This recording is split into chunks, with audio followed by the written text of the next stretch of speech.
After war vanished from Earth, aircraft carriers and cruisers were converted into cargo ships to transport goods and food. Oil pipelines in Middle Eastern countries were repurposed to deliver fresh water. 15 years later, with alien assistance, the concept of nations disappeared from Earth, replaced by a world federation. The aliens became Earth's administrators. Humanity had completely eliminated disease, famine, and war, ushering in what was called the Golden Age. People no longer needed to work hard. Their material needs were easily satisfied. All of this was thanks to events 15 years earlier when the aliens arrived. A man named Jack had overcome his fear to board the alien spacecraft. He later became the aliens' spokesperson, regularly conveying their requirements to humanity. As for why the aliens came to Earth, they explained that humanity was on the verge of developing technology beyond their control, which would lead to Earth's destruction. They had come to save humanity. Jack received a gift from the aliens. When he activated the device, something miraculous happened. People suffering from diseases beneath the alien spacecraft were instantly healed. From then on, humans used this method to overcome virtually all illnesses. One day, a boy with disabled legs saw his mother being bullied and tried to intervene.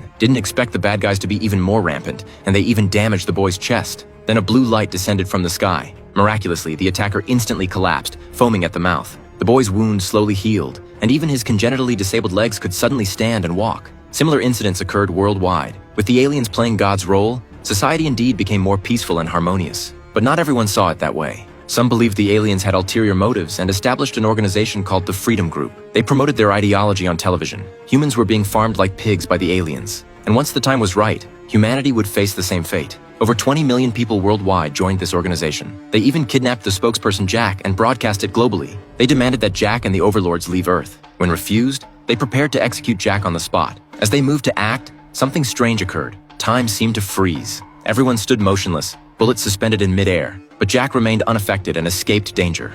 After witnessing the aliens' power, the Freedom Group dared not continue their resistance. Under public anticipation, the aliens finally decided to reveal themselves. The spacecraft landed in the center of a venue humans had prepared. Amid cheers, the being called the Overlord slowly emerged. Humans were terrified by its appearance. It was unmistakably the image of a demon from the Book of Isaiah. But with so many improvements to their lives, humanity gradually accepted the Overlord. Afterward, the Overlord abandoned Jack as spokesperson and established a partnership with Dr. Robert, founder of the world's only technology company. Under the Overlord's direction, they gradually ceased all research projects and prepared 9 million Earth species for the Overlord, including one human. Then one day, David, one of Earth's last astrophysicists, realized the gravity of the situation. Although humanity lived in a utopia, technological progress had stagnated for over a decade. David firmly believed this concealed an unspeakable secret. Indeed, despite living in such blissful conditions, humanity's birth rate had plummeted dramatically until they completely lost the ability to reproduce. All of this was the Overlord's doing, and their ultimate plan was chilling.